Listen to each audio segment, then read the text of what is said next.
Hey everyone.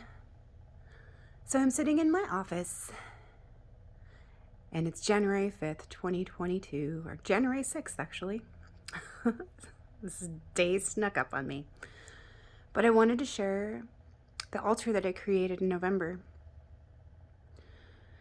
A assignment and a gift given to me by a Medusa sadhana that I participated in with the Women's Awakening Institute and Shemele Arda.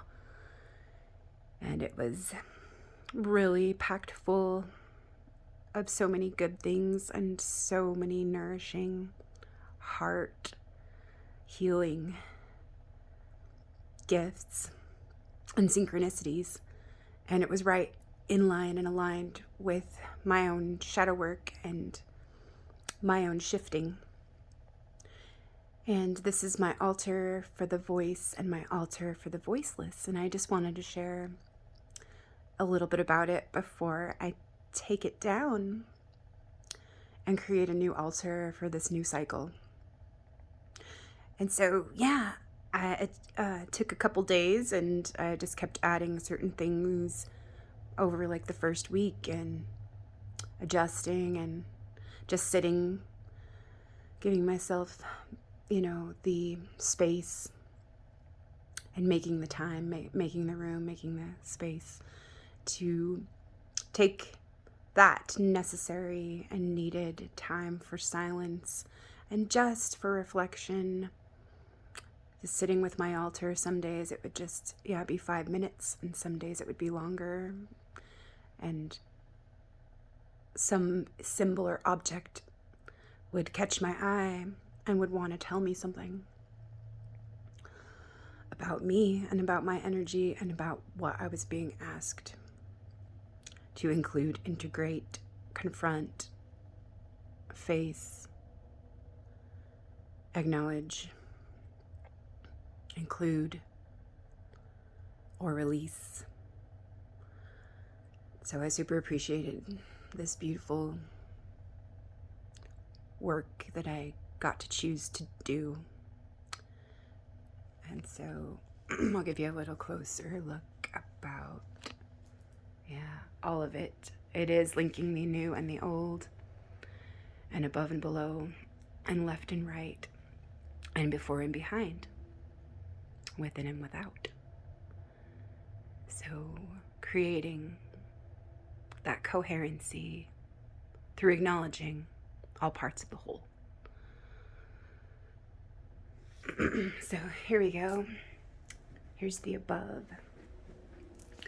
This is an intuitive painting I did in a class called Queen of Her Own Life, and we got to use gold leaf. We painted, some red on the bottom or beneath the surface of the gold leaf, and then attached the gold leaf, and then did a meditation to receive our symbols or our archetypes or our image or our vision of ourselves, and then just began to create and let it unfold and come through.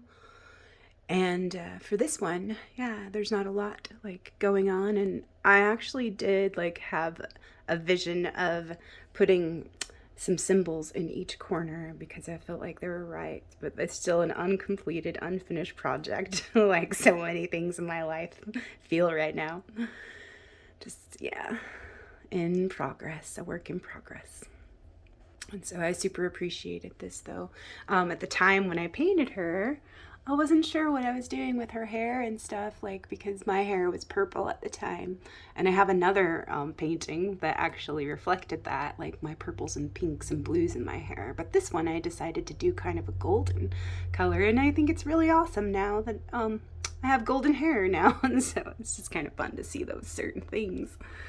And this halo and the channels and the circle and the zero and the sacred heart and the threefold flame and the cosmic egg. And there's certain little things. There's a jewel in her brow, and she's content.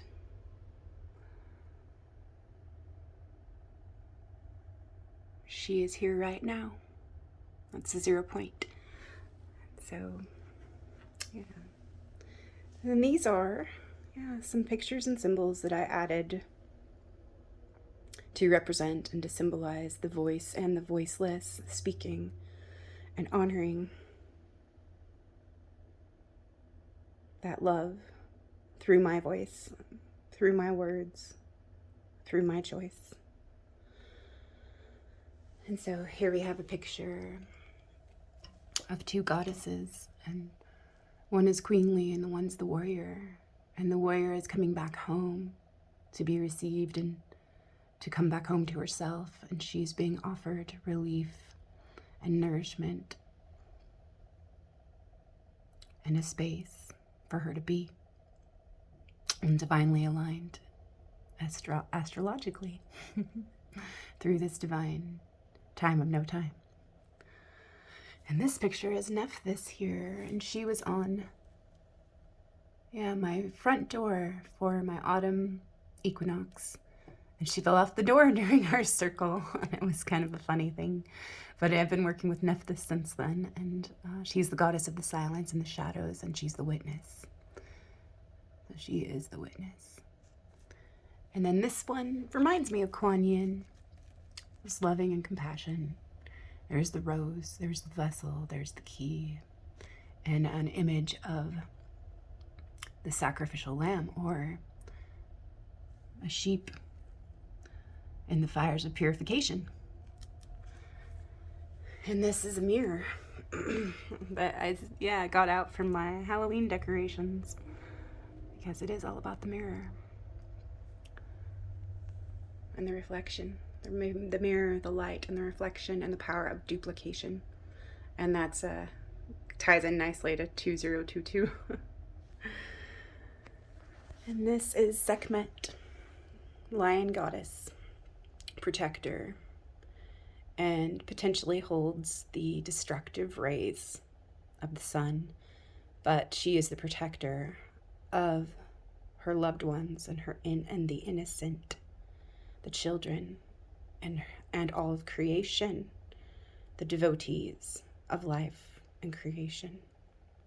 Powerful, powerful archetype for healing and calling on that help to destroy and cut away that which is no longer needed. And here I have some amber chunks, some raw amber chunks, electricity and memory and the fires of the sacred flame, and repelling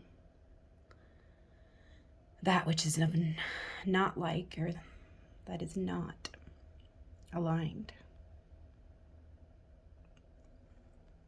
I celebrate the goddess, I celebrate life, I celebrate love and light, and I celebrate my life. I celebrate all life, I celebrate all lives.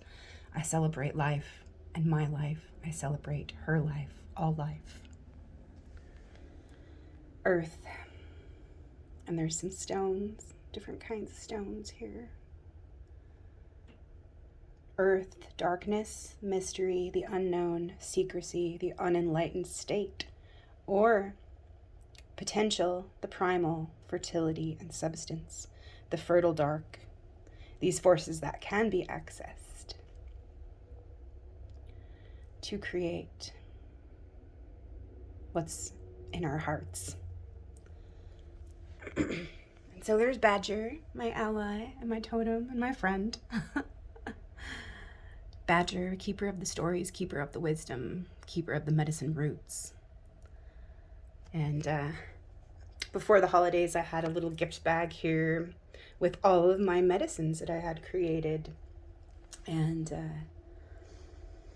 it's just kind of awesome to see what I've been able to do to benefit from my illnesses and the things that have not been aligned and the things that have been a thorn in my side. Turning and transforming the poison into nectar and finding the anti-venom in the venom. Finding the medicine, the remedy, through being willing to digest the poison.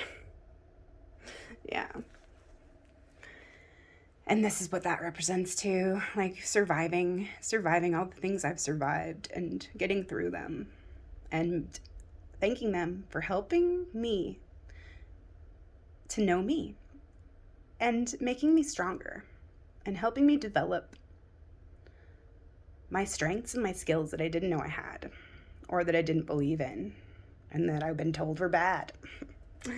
So, and then there's some pepper spray there, which is very like burny and caustic and toxic, and yeah. And that's how I felt inside. My insides burning up. But yeah, that's the fire inside, the cold fire inside of that rage, that unacknowledged, unprocessed pain. So, yeah, grateful for the survivor, but letting her go, because it's beyond surviving, beyond survival. It's thriving, living, embodying all this love. So this picture actually is a picture of Kuan Yin, and it's set on a background of like autumn colors and leaves, and I just, yeah, earthy feeling of grounding and centering. And there's the halo, around her and the waters of life. And the ring, the circle, yeah, and the pin. So the masculine and the feminine joined in union to birth new life, in balance, in harmony. And she is the divine voice. Kuan Yin is the divine voice. And the spiral, and the descent and the ascent, and the crystals, crystal vision. And so there's the candles in the center there, and the crown of thorns and the horns. Yeah, and that's what I kind of like always thought, like this little thing reminded me of a crown of thorns, or it reminds me of kind of like holly. And holly is a plant that is associated with the winter solstice and all of that, and is great for this time of year. And I actually worked with holly a couple of years ago with some flower essences, and I learned a lot about that and how it does relate to the 12 days of Christmas, or the 12 days of Yule, and the Holly King and all of that. And holly is very like magical, and like one of the meanings that it has is I am a battle waging spear. And it presses down on us and compresses us until we drop the old masks or the old robes of those attachments and those ego identities that keep us from being like our true whole full being, our true selves, and operating and embodying and working from, coming from that place of heart-centered truth and authenticity. So super interesting. And I just am grateful for all these things and their place in this whole.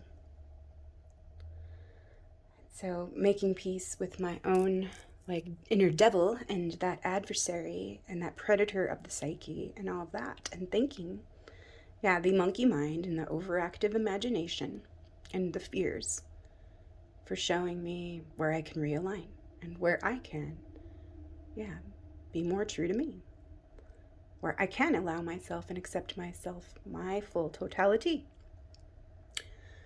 All my relationships are harmonious, and they are.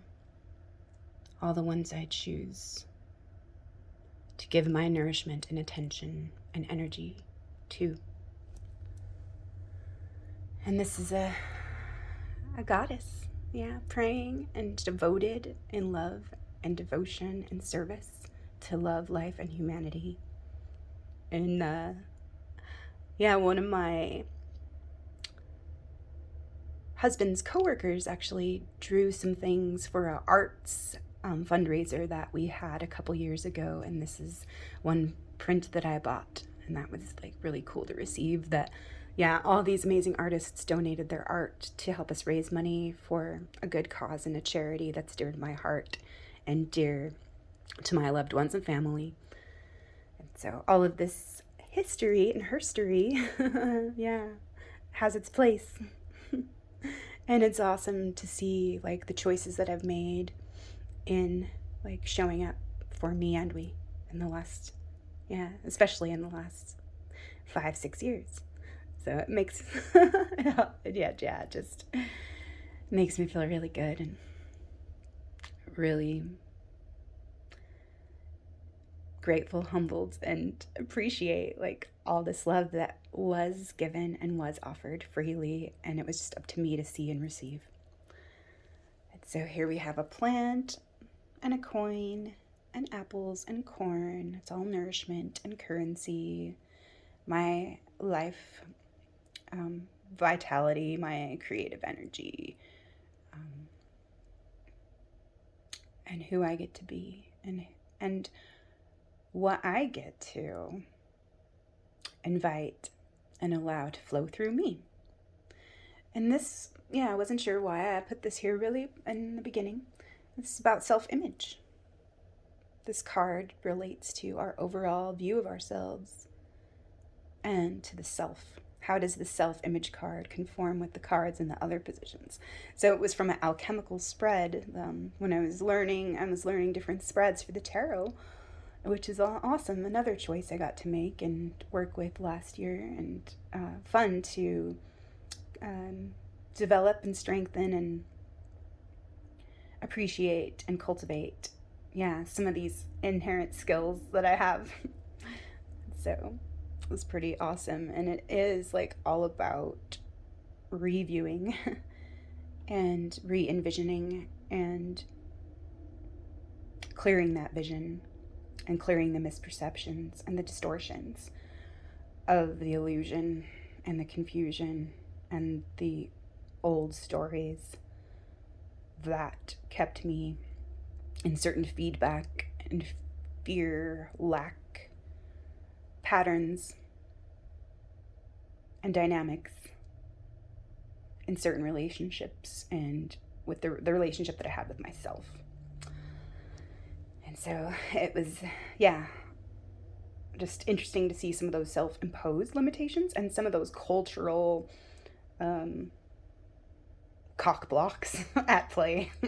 So it was, yeah, really enjoyable to create this and to be with it and receive like all the messages that my psyche had for me, and my energy like wants to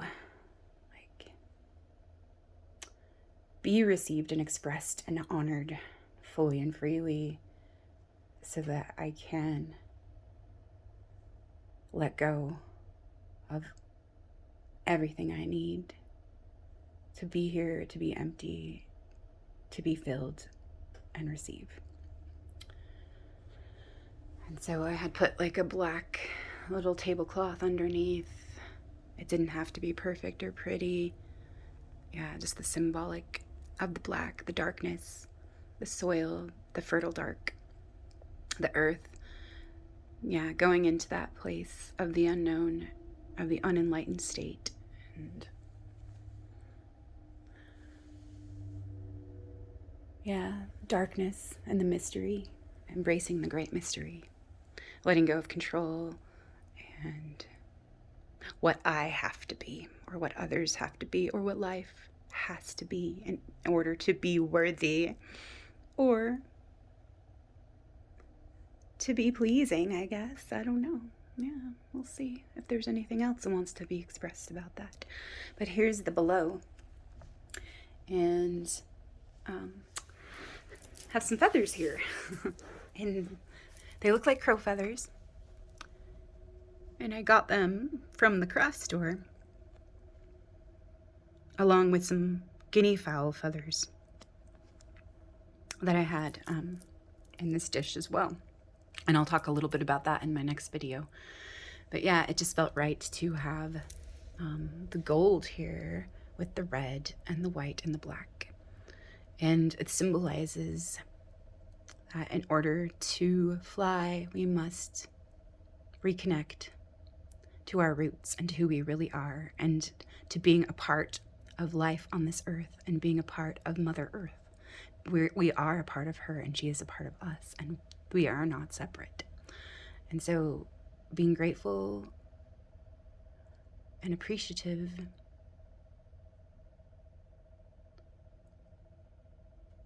and knowing through the heart that we are always together and connected. It's only through the illusion and through certain programs and our forgetting that we forget that we belong and that we are all that we are, for all that we are, through all that we are. And this is my soil here, organic potting mix, and a little painting that I did a couple years ago, and it says Suni-ai sidh pir sunath, Suni-ai dharat dhaval aakaas, Suni-ai deep below paataal, Suni-ai pohi sakai, kaal, Nanak bhagataa saddha vigaas, Suni-ai dukh naas, Suni-ai dukh naas, Suni-ai dukh naas. And that means that all is forgiven. Suni-ai. Listening the siddhas, the beings of spiritual perfection, the spiritual teachers, the heroic warriors, the yogic masters. Listening the earth, its support, and the akaashic ethers. Listening the oceans, lands, and peoples of the world, and the nether regions of the underworld. Listening death cannot touch you. O Nanak, the devotees are forever in bliss. Listening, pain and sin are erased. ×3. Listening, pain and sin are erased. Listening, pain and sin are erased. And so it is. It is done. It is so. Thank you, thank you, thank you. Letting go, letting go, letting go. And then there's another layer to this. And I felt like, yeah, this is a perfect picture. I don't know if you can see like the storminess, kind of like the stormy energy. It was a paint pour I did, but I can see a being in there. And that spiral. Yeah. The spiral and the lightning and the thunder and the waters and the dark goddess of life, death, and transformation. And there's this one little part. This is an easel that my sweet mom gave me. And it's got a fleur-de-lis on it, and it's iron, and yeah, that's what it looks like anyway, some kind of metal. And yeah, this picture just felt right to put on it during this time. And yeah, it's pretty awesome. I like that Sekhmet's there, and the veils, this little veil that this woman's wearing. You can make that out or not. And this old map and Egyptian theme and ancient knowledge and hands on healing the universe and the celestial bodies and currency and a voyage and the hands, the heat and the power of the hands to reaching out and embracing life. And all the birds, my bird friends, my flying friends, the flying people. And then this very, very old turtle and the harvest, all the corn, 2 birds in the hand, and then excavating something to realize and remember the circle and the whole, and what we can choose to birth through our own being, through our own ways of being, through our own ways of being true to ourselves, true to love, true to life. And Sekhmet. So the orange and the creativity and all of that. So anything else that wants to be shared about this? Oh yes, the wings, the white wings that are there behind the pictures here. So claiming all the parts of myself that I thought were not right to be, so that I can embrace my full totality and my gifts that I've been given to be through being all I am as I am, here as I am, through all of me, for and through all the love I am for all of me and we. And I'll be back in just a moment to share some things about my holidays and where I want to go in 2022. All the exciting things that are unfolding and developing. And I hope you all are well, wishing you love, wishing you peace, wishing all good things for you and for me, for all of we, now, here, and always. I love y'all. Bye for now.